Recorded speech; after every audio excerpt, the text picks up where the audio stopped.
Good evening, everyone. Legislative Day number 18 will now come to order. Please rise for a moment of silence.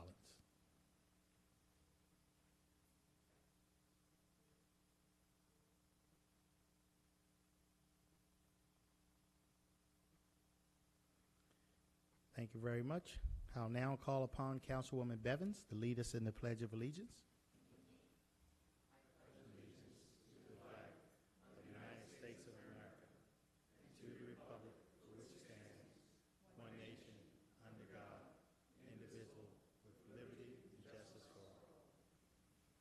Thank you.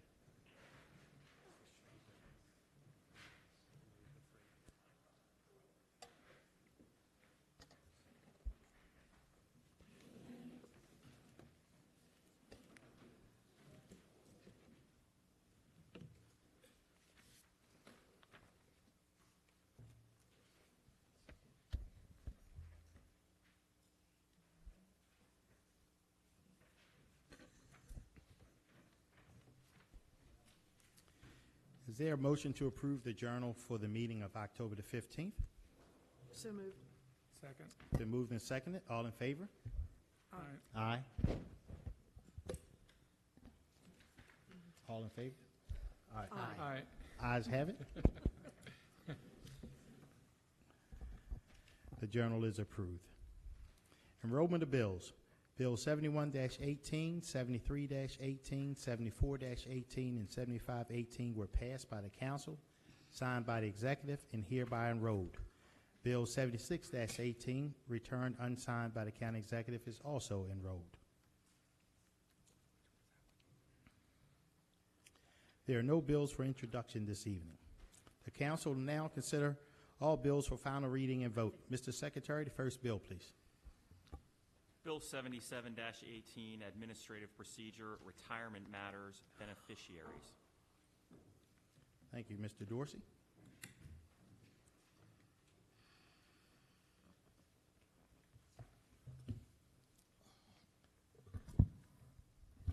Good evening, Mr. Chairman and members of the County Council. The first bill, 7718, is a request for approval of a change in the retirement section of the code, where back in 2013 the Office of Administrative Hearings was established, and unfortunately when we had the legislation written, we inadvertently did not include beneficiaries along with members as having the ability to make an appeal through the Office of Administrative Hearings. Our practice was, in fact, to allow for it, but this is a technical bill to clean that portion up to allow for formal recognition that the route for appeal does come through the Office of Administrative Hearings for the beneficiaries in the retirement system as well as the members. Thank you, Mr. Dorsey. Are there any questions from any of the members? Hearing none, Mr. Secretary, please call the roll on Bill 77-18. Mr. Jones? Aye. Mr. Quirk? Aye. Mrs. Almond? Aye. Mr. Cash? Mr. Marks? Aye. Mrs. Bevins? Aye. Mr. Crandall? Aye. Ayes have it. Bill 77-18 is passed. Next bill, Mr. Secretary. Next bill is Bill 78-18, Employees Retirement System Benefit Determination Issues. Mr. Dorsey. Yes, this bill considers two items. One is the more simpler version in terms of the actuarial tables that we use in calculating benefits. The current one extends through projections through 2027.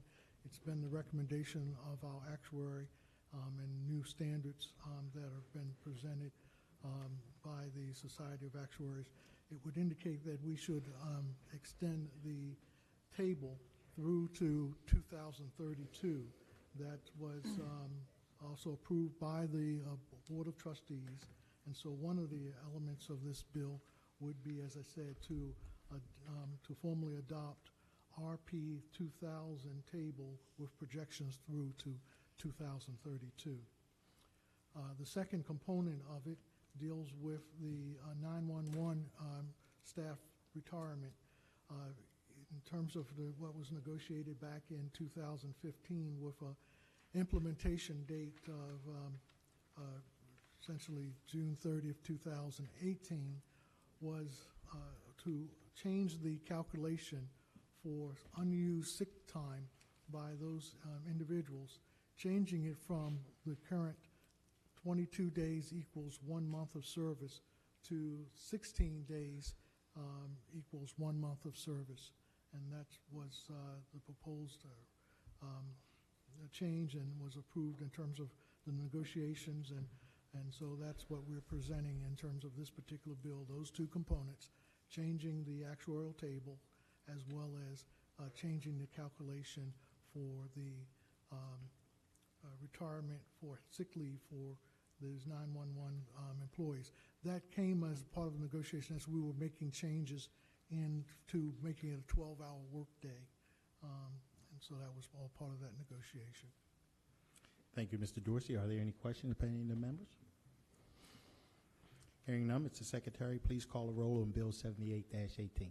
Mr. Jones? Aye. Mr. Marks? Aye. Mrs. Bevins? Aye. Mr. Crandall? Aye. Mr. Catch? Aye. Mrs. Almond? Aye. Mr. Quirk? Aye. Ayes have it. Bill 78-18 is passed. Mr. Secretary, next item, please. Bill 7918, general obligation bonds. Mr. Dorsey. This is a request for approval for us to sell bonds in the early spring of 2019. It actually is in terms of $600 million in bond anticipation notes, 350 of it being for the consolidated public improvements, and another 250 for metropolitan district projects. There's also part of this bill, $600 million in terms of, again, consolidated and metro bonds in order to take out those bond anticipation notes, those bands that were issued earlier this year related to that sale. There's a component that authorizes the refunding of bonds that are all outstanding up to an amount of $2.5 billion that have already been issued by the county, but if the interest rates were such that it becomes beneficial for the county to call those outstanding debt, we'd have the option to do that and save the county money. There is a provision for, again, to allow for the county to purchase development rights, often called installment purchase agreement program, where the county would be able to, individuals who may have agricultural land would be able to, in essence, sell it to the county on installment, where there would be a balloon payment after a certain number of years, maybe up to 30 years, but in the interim, the individual would be able to get interest off of it. It helps in terms of us preserving land, as well as in terms for them for their estate planning options, because it delays that capital gains cost to them to a later point in time. And then one last portion, it also allows that if there is a sort of the Build America bonds that were issued, several years ago, that program has sunset. But if it does come back up, the county is authorized to enter into that program if it's going to save us money as well. So those are the different components of this bond sale that we would anticipate to be done in the coming March of 2019. Thank you, Mr. Dorsey. Are there any questions from the members? Yes, Councilman Quirk. We talked a fair amount in the work session on this. One question is, with the Metropolitan District debt, including this new debt, would be about $2.1 billion, and that's compliant with the county charter limitation. What is for the Metro debt, what is the limitation on the county charter for that? In terms of the old percentages, it used to be 8%.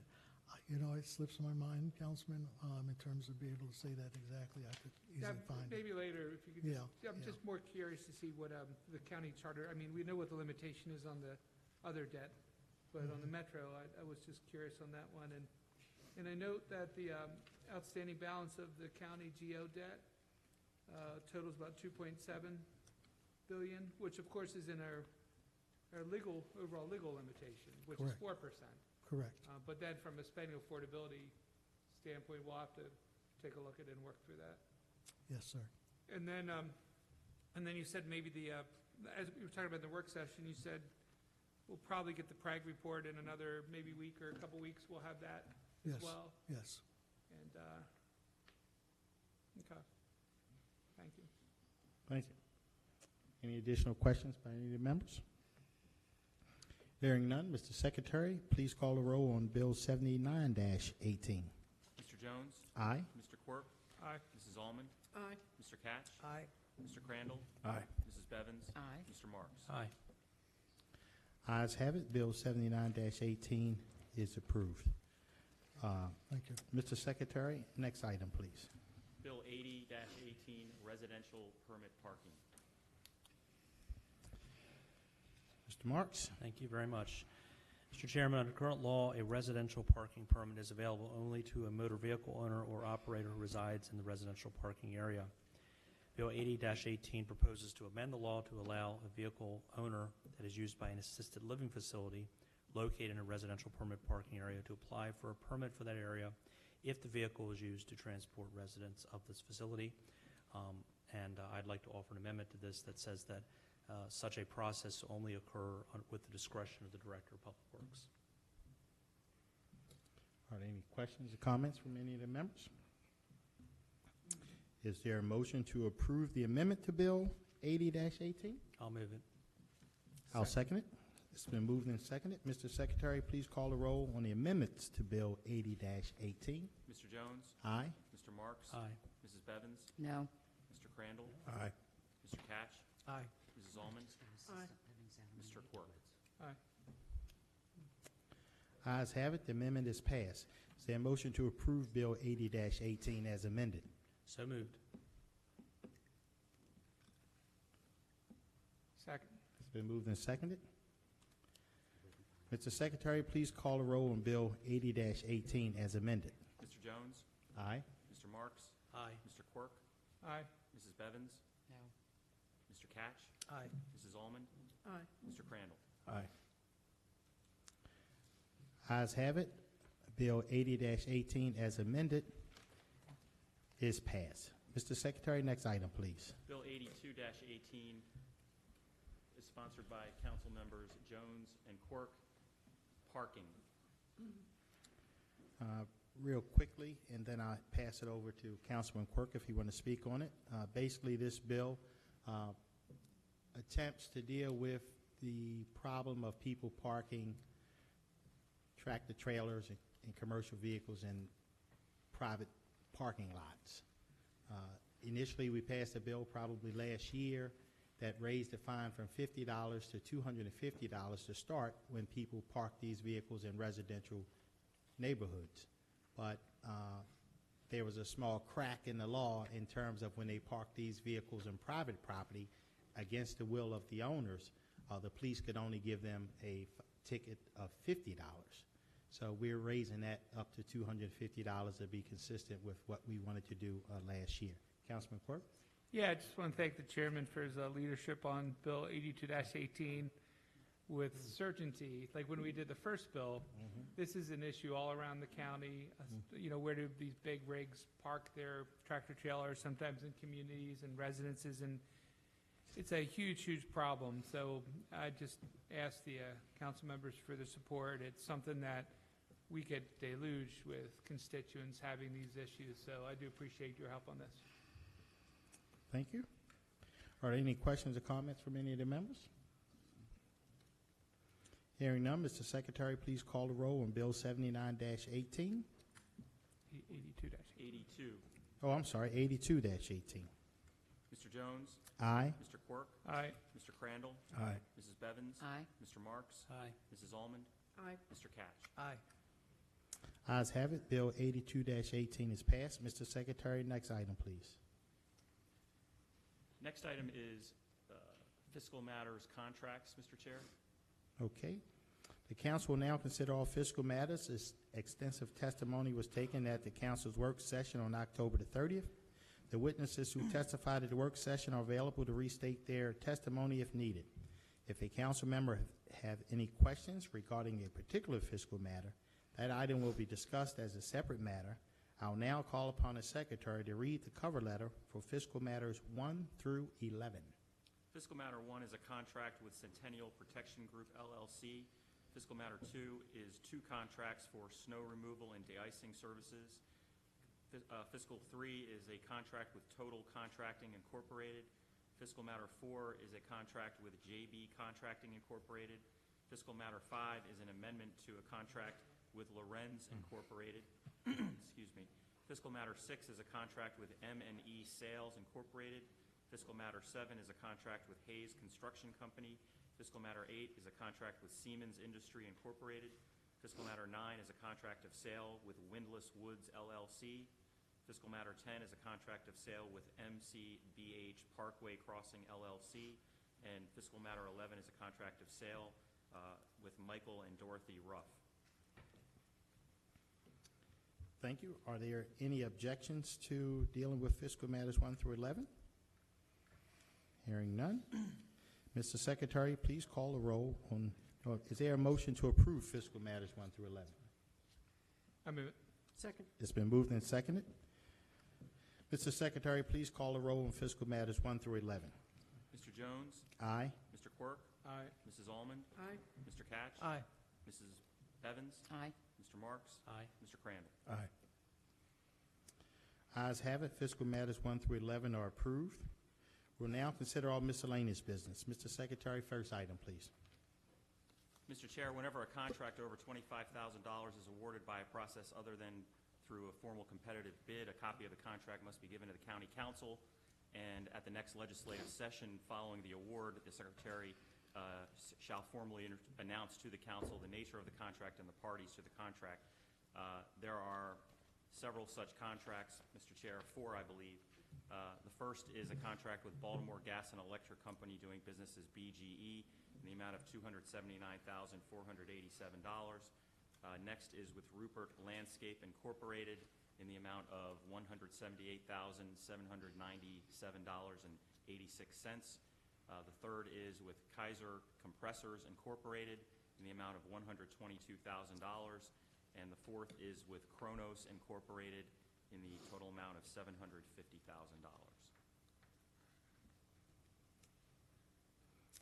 Any questions or comments from any of the members? Next item, Mr. Secretary. Next is a resolution 106-18, sponsored by Councilman Marks, entitled Planning Board Loading, Unloading of Freight in the Downtown Towson District. Mr. Marks? This has not been discussed at a work session yet, so I'm asking that this be deferred. Okay, we'll defer it. Next item, Mr. Secretary.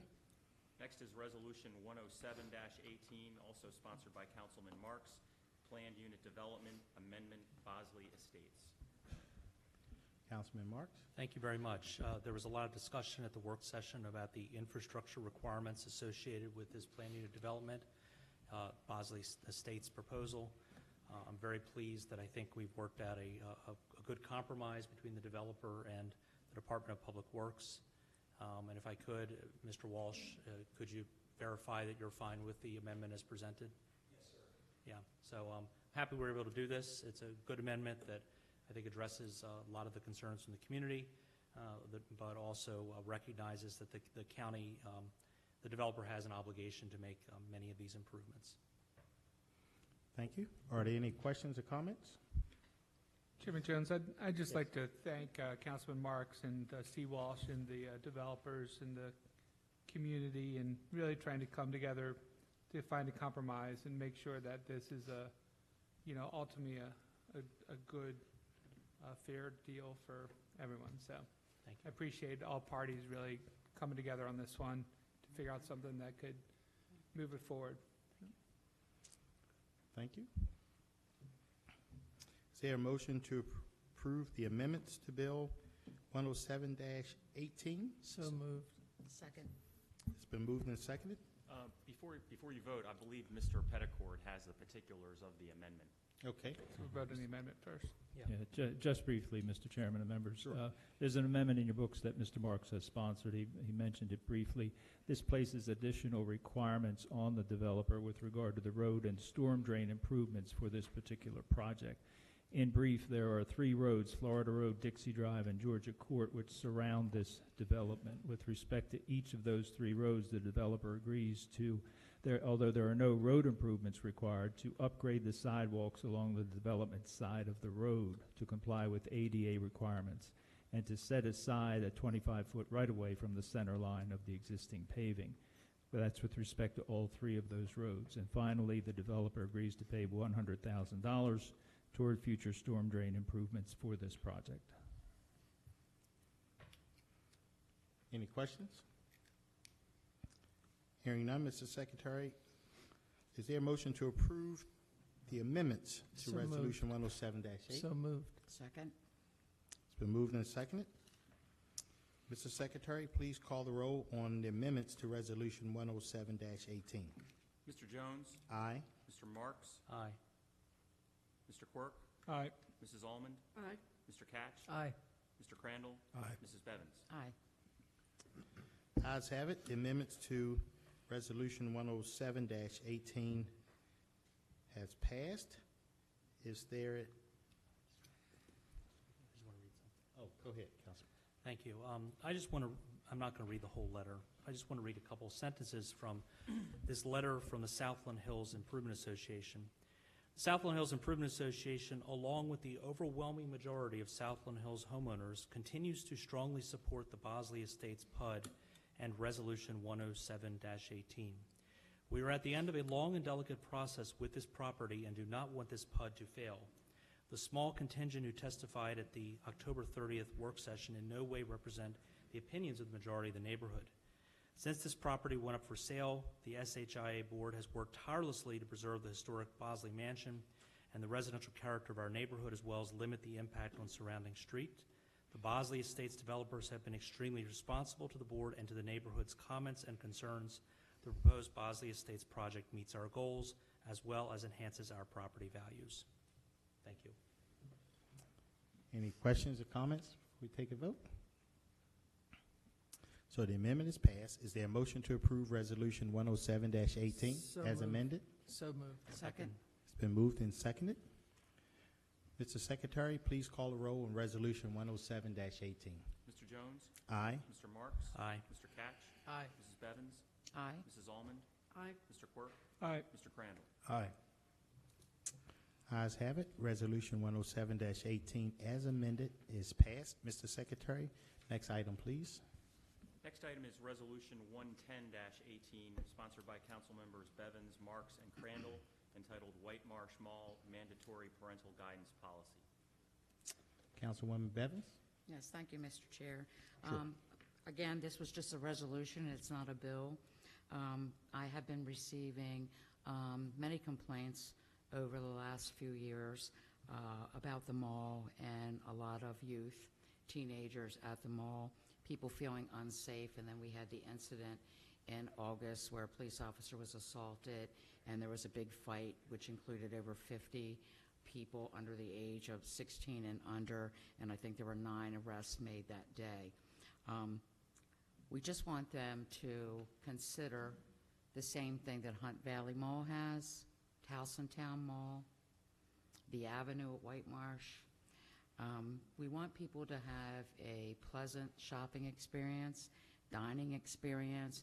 We don't want people to be afraid when they see 10, 15, 20 teenagers walking abreast where they can't get through people and being worried out on the parking lot. So I had met with the management. They were not open at this time to creating a policy.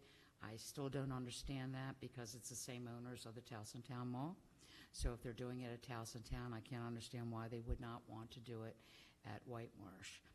If you look at Facebook posts and look at social media, people just don't feel as safe as they did at one time at White Marsh Mall after 5 o'clock in the afternoon. So that was why we put the resolution forward. I hope I have the supports of my colleagues, but we did have testimony from a gentleman at the work session, and I appreciated him coming in, and he had some suggestions of how we may be able to work with other groups and figure out a way to just start mentoring some of the teenagers that are in the mall.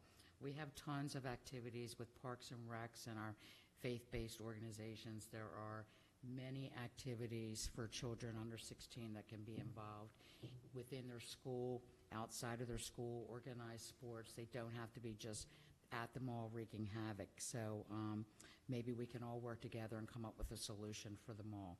So I hope that you'll support the resolution. Councilman Marks? Thank you. Comment? The only thing I'll add, I completely agree with Councilwoman Bevins. The only thing I'll mention is that I was a bit involved with the crafting of the policy at Towson Town Center after a disturbance in December of 2016. And I believe that has had a very positive effect on Towson Town Center. Not only do the customers feel safer, but also the employees. And I think we also need to consider the employees along with the patrons of the mall. And I would also hope that White Marsh Mall would mimic the success that they've had at their sister mall. Thank you. Councilman Crandall? Well, thank you, Mr. Chair. I'm not sure that I could be any more eloquent than my two colleagues that I've joined in co-sponsoring this bill. Fully agree that although this is a non-binding resolution, the purpose, in my mind anyway, is to shed light on this issue. And I've been hearing from my constituents that frequent the mall the same stories that you've been hearing, Councilwoman. So again, really wanted to shed light on the issue, and I believe that this resolution is accomplishing that. Thank you. Any Mr. Chair. additional? Yes. Yes, I'd like to express my support for this resolution. The Hunt Valley Town Center is in my district, and this policy was in place when it opened, and it has worked extremely well.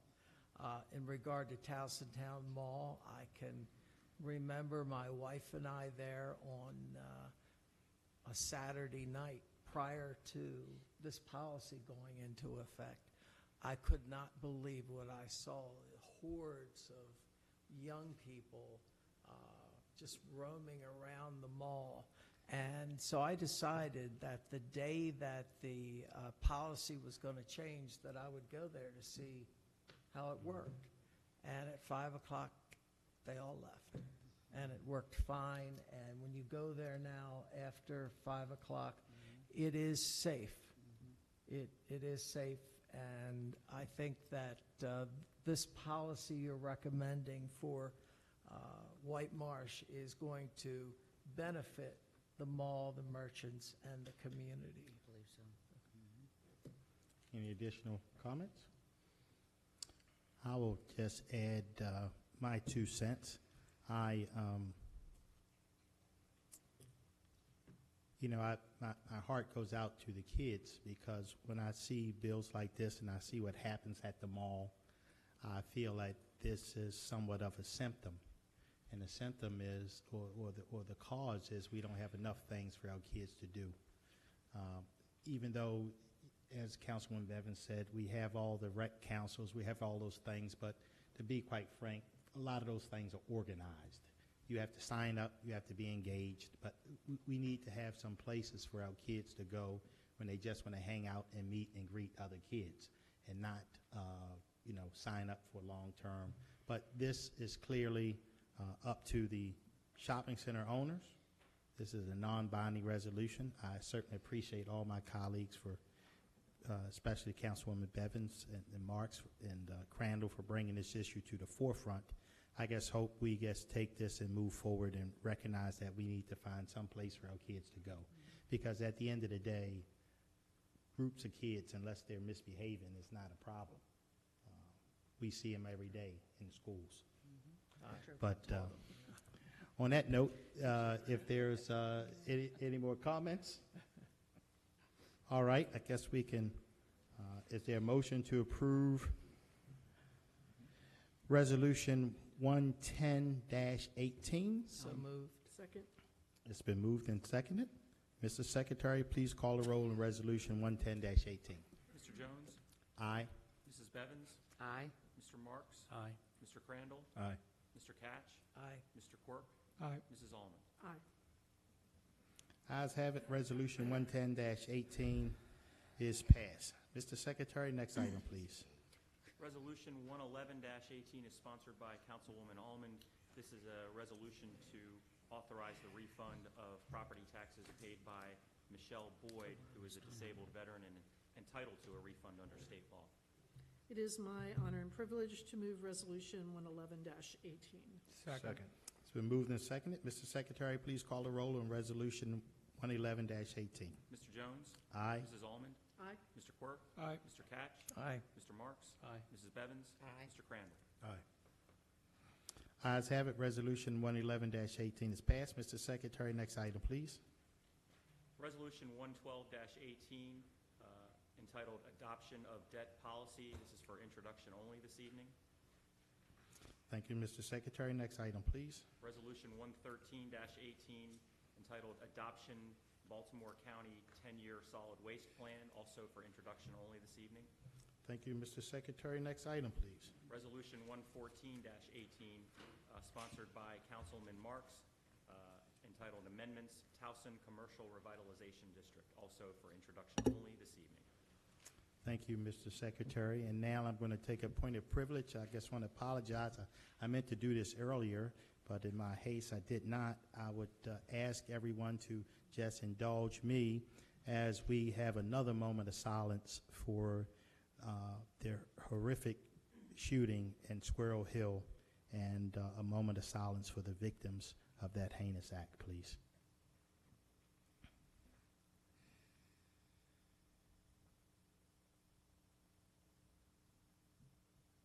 Thank you very much.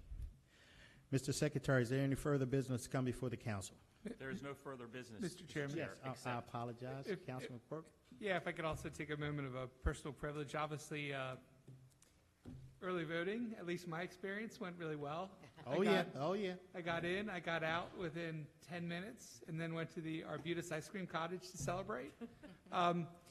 And I would say to anybody, maybe the 5 people that actually watched this live stream, if you haven't early voted, please vote tomorrow. No matter who you vote for, just please vote, and please bring 5 or 10 of your friends as well, because that's citizen obligation, and I hope everybody exercises their citizen duty on the general election. Thank you, Mr. Chairman. Thank you, Councilman Quirk. You said you got in and out in 10 minutes. I said, what? 10 minutes? Everywhere I've been, it's been long lines, and people have been really, really coming out to vote. I'm very excited, and I'm just proud of us as a state in terms of we've done all sorts of things in terms of making voting easier. And I've been looking at some of the things that's going around the country, and to be quite frank, it's disappointing. I think it's incumbent upon each one of us, regardless of party or ideology, to come forth in front of the voters and present your case, and then ask the voters to vote for you.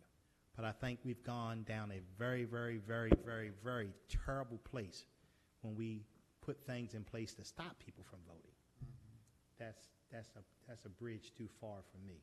So I'm happy with the state of Maryland in the terms that we have tried to make it easier for people to vote. So I'm very happy with the folks that went out doing early voting. It's funny because I have a small precinct where I live, so I don't even bother going to early voting because early voting is so crowded. I'll just wait for election day. I'll get in and out in 10 minutes, like you said. And who are you voting for? I'll vote for myself. I'll start that. On that note, is there a motion to adjourn? So moved. Second. It's been moved. We are adjourned. As is customary, anyone who wishes to sign up prior to the meeting with the secretary is allowed 3 minutes to speak. And I have a list of 4 people to speak, And just real fast, I'll say this real quickly. This is one of the things that I'm so proud of in terms of local government and county council. This is some place where, as a citizen, where anyone can come here and sign up to speak for 3 minutes. You can't do that at the state level unless they invite you to participate, to speak on the bill, and you certainly can't do that at the federal level. But here at the local level, you can come out and speak on whatever subject you want. So I'm very proud of that as well. So on that note, I'll call up our first speaker.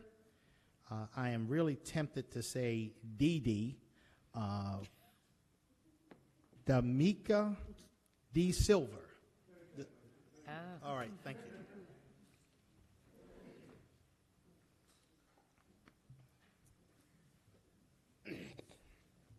Hello, my name is D'Amica De Silva, as he pretty Thank well you. pronounced.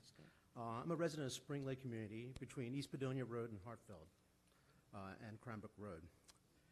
I moved my family there because it would be a safer place than living in the city. But as time progressed over 8 years, with more and more congestion and reckless driving, speeding, and so forth along that road, and as well through my neighborhood, since it is a cut-through neighborhood, I don't feel as safe. And, you know, I look at the Department of Public Works and they focus on many of the new developments. They're forgetting the old developments and what needs to be done to maintain the traffic and keep it safe for families to be able to move around, explore the neighborhood, and so forth. In that area, you probably know of a tragic accident that occurred. And again, that's a result of not properly calming the roads. In my neighborhood alone, just in front of my house, in front of that high school, about 110 cars every 10 minutes run through there, just from viewing my cameras. The police cannot maintain a presence there all the time. So it is really time for the Department of Public Works and the council to help develop plans for traffic calming in these areas, these neighborhoods, so the neighborhoods can regain control. Right now, I feel I don't own my neighborhood. It's the commuters that cut through my neighborhood. They own the roads. As a constituent, I should own those roads. And I need the support of the council to regain control of my neighborhood for myself and the residents, so we feel safe again. Thank you for listening to me and giving me the time to speak. Thank you, Mr. De Silva. Next, I'll call up Gina Emery. Okay.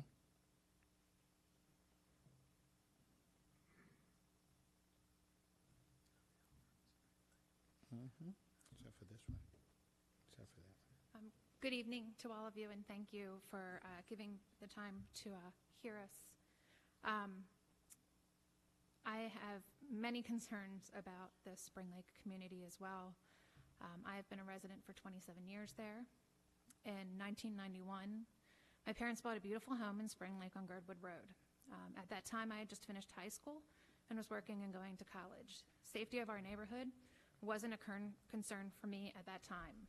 On most occasions, you could count on Officer Speed or another officer sitting at the corner of Solway and Girdwood Road just monitoring the traffic. Fast forward to 1994 when I had my first child. As she grew older, she could walk around the corner to school, ride her bike out front, practice lacrosse in the yard, and just be a kid. But we started to notice a change around 2006. The volume of traffic has increased, stop signs were removed, and we witnessed more accidents. We have had vehicles hit, our neighbors' vehicles and property have been damaged, and I've even been rear-ended turning into my own driveway. With the unfortunate event that occurred on Girdwood and the loss of Delaney and her grandmother, our neighborhood is shaken. Our children don't feel safe. We don't play outside. My 4-year-old runs from the car to the driveway because she's afraid of the cars on the road. This is our reality now. Our street has about 30 homes, and more than half of those homes have young children.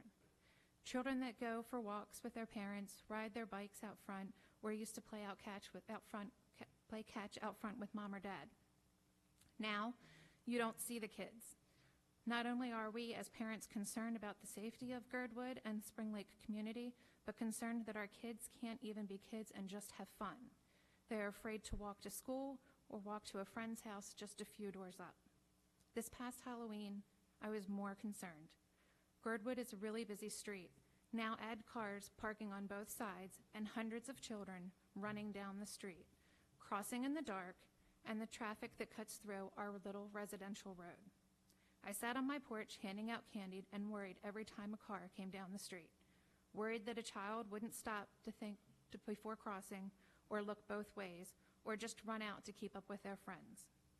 With apps like Waze that help commuters find quicker ways home, our road has become an easy cut-through from York Road, Padonia Road, and Pot Spring. Tractor trailers use our roads as a cut-through. There is a 25-ton weight limit posted, but it's not a commercially restricted road. They come down anyway. Our quiet, beautiful neighborhood has become busy and loud and unsafe for our children. We are asking the county to please help by adding stop signs, more speed humps, make our streets one way like they did in Old Lutherville, anything that will make our kids feel safe again, let them be kids and enjoy the neighborhood it once was. Thank you. Thank you very much. Next, I'd like to hear from, invite Ms. Catherine Newman.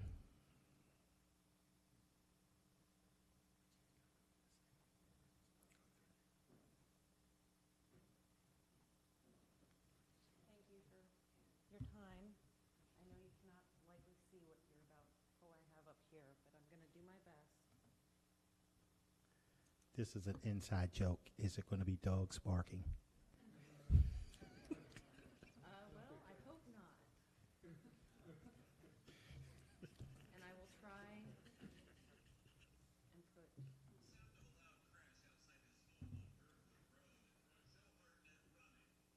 Witnessed plenty of accidents here before. Nothing could have prepared him for this one. I ran out and there was the little girl, the 5-year-old girl, laying on the sidewalk. Tried to see if she was breathing, check for a pulse. I'm standing here at the exact spot where a horrible tragedy occurred on July 23rd, 2018. At this spot, a vehicle jumped our curb and ran over 5-year-old Delaney Gaddis as she was sitting in her stroller and killed her. Her grandmother, Debbie Limmer, ended up being thrown or dragged 70 feet down the road. Those images I'm reminded of every day when I come out to my sidewalk and I see these scratch marks on my sidewalk right here, just left by Delaney's stroller.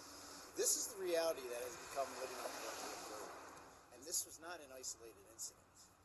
I recently met with the original owner of my home, and he shared with me the difficulties he had when living here. He told me stories, he showed me photos, he showed me newspaper clippings, and even correspondence he had with Baltimore County officials dating back to 1985. He finally had to move out of fear and frustration. I don't want to have to move out of this house, which I made a home. Since 1994, there have been 154 accidents. 88 of those accidents have occurred after the stop signs were removed in 2006. Now, police officers tell me likely that's 2 to 3 times more accidents have happened on this road.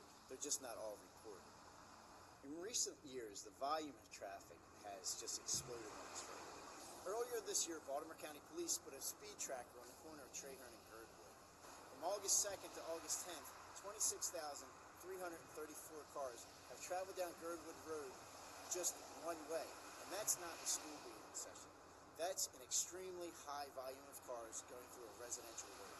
I've been an eyewitness to many of these accidents, and lots of times I have to run out of my house and help the victims get out of their car. And on some occasions, I even have to bring the victims into my house to give them comfort. The emotional toll this has had on my family has been significant. My wife has been through counseling. My 10-year-old daughter has some good counseling. We actually want to give her some independence this year and have her walk to school on her own. Well, she won't do it because she's afraid, and my wife and I won't do it out of fear. Thank you very much, Ms. Newman. Mr. Chairman. Councilman Catch. Thank you very much. This situation in Spring Lake is very tragic, and it's something that the council and the county need to resolve as soon as possible. I want to thank Public Works. There was a public meeting in August where the members of the community did come and they expressed their concerns, input. Public Works was there, and the police were there as well. I have divided this the Spring Lake situation really into 3 phases. The first phase is taking place right now, where the intersection of Girdwood and Cranbrook is being elevated 5 inches, so that people will realize that you know, you're coming to an area where there are problems. And hopefully there's other portions of Girdwood that will be redesigned as well to make it safer. One thing that I believe, and I know the community believes, I think it's imperative that at the intersection of Girdwood and Cranbrook, there needs to be a stop sign. And I don't think there's any doubt, everyone that lives around there believes that that is what needs to happen. And I would again ask the administration, Public Works, to please take a close look at this. If it's just a stop sign that you put up on a temporary basis to see how it works, that's fine. But after this incident in July, the gentleman who was doing the film has sent me pictures of his lawn where other cars and trucks have veered off, and there's tire tracks in his lawn. You saw the tree there. If it weren't for the tree, other people would have gotten killed, because the tree has actually stopped cars. This is a poorly designed intersection. I'm so happy that Public Works is going to redesign it and hopefully put a light. You're putting a light there because this area is dark. And phase 2 includes Spring Lake and Coachford. And we expect to have a study of both neighborhoods and take a look to see what traffic calming is necessary so that this area again becomes safe for pedestrians and motorists. One more thing I want to say. Girdwood at one time was a dead-end road in Spring Lake. And then along Cranbrook, there are about 1,000 apartment units that were built. And Cranbrook was extended, connected to Girdwood. Girdwood was a dead-end community road. And you're going from 4 lanes to 2. And it is very dangerous. And so I thank Public Works for their efforts, the administration. But again, I beg you, please, we need a stop sign at that corner. We need a stop sign. If any of you were to go there and take a look at the situation, you would agree as well. Did you hear the number 26,000? That's one day. That's not in a week. That's one day. So this is a heavily traveled road. And so I appreciate the members of the community coming out this evening, and we just hope that we're going to be able to move fast to make this a safer community for both pedestrians and motorists. Thank you. Thank you very much, Councilman Katz. Next, we have Kate Knott.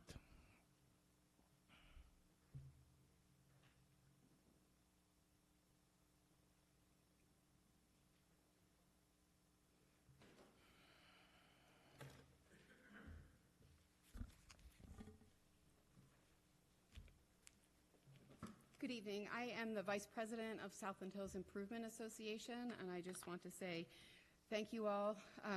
I know that there were a lot of emails sent over the weekend, but we really do think that the Bosley Estates PUD is the best thing for our neighborhood, and I hope that that was very clear to you. We will continue to work collaboratively with the development team as we have been doing from the get-go. And when this is completed, it's going to be an asset not only to our neighborhood, but to Towson and Baltimore County as well. So thank you very much for letting this project continue its forward progression. Thank you, Kate. Thank you. Councilman? And I just want to welcome Lance Conklin from Boy Scout Troop 124, doing your Citizenship of the Community Merit Badge, right? Landon, that's right, Landon. Yeah, it's Conklin, sorry. Citizenship of the Community? Yep, welcome. Okay, so we've come to the end. Are there any questions or comments from any of the members? Hearing none, I want to thank everybody for coming out tonight. Wish you a safe trip home. Again, don't forget to vote tomorrow. And Numerous times. may God bless all of you. I have no idea about they're all voting tomorrow. Is that right? Only the frustrated, only the frustrated.